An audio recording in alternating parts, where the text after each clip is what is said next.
Эми аял киши бул нерсени көбүрөөк билсе керек деп ойлойм да. Үй бүлөлүктүн бакыттын сыры эмнеде? Үй бүлөлүктүн. Ушул нерсени мындай мен эң бир жашоодо изденип жүрүм. Мен мисалы мектепте да окудум, университетте да окудум, канча адамдар менен да аралаштым, бирок ушул нерсени мен именно ушул динден тапканыма мен мындай аябай сүйүнөм. Айтат го, Аллах ыраазы болсун дейт, бирок Аллахтан деле биз ыраазы болоюк деген нерсени мен ушул жерден тапканмын да. Себеби Аллахка шүгүрлөр. Мен чын дилине шүгүр айтам, Пайгамбар саллаллаху алейхи ва салламга чын дилине салават, шүгүрлөр айтам.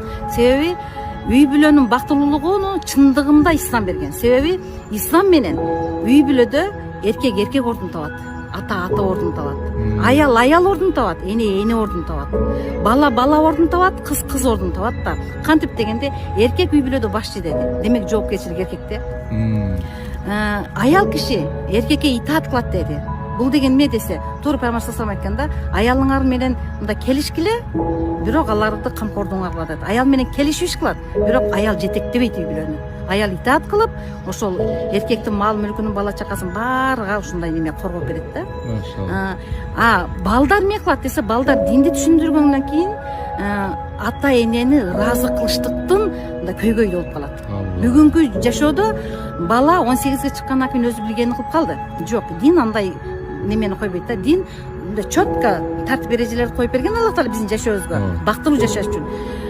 Эркек башчы, аял жардамчы, итааткой эркекке, балдары ата эненин ыраазысын таба турган бала. Чындыгында алардын урпагыны, населениясын уланта турган да. Биз кандай тарбия берсек, бала ошол тарбияны улантырып жашап кетет. Ошон үчүн балдарды мындай дин менен тарбиялаштык эненин ролу болгон үчүн аялдар биздин көбүрөөк жоопкерчилик, биз дин менен балдарды тарбиялашыбыз керек.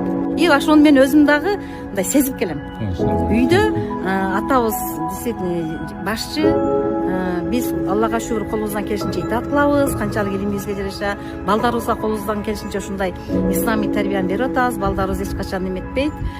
Куранда келген биринчи Аллахка итаат кыла, андан кийин ата энеңе ыраазы кылгыла деген сөз. Улугман сүрөсү түшкөн балдар үчүн.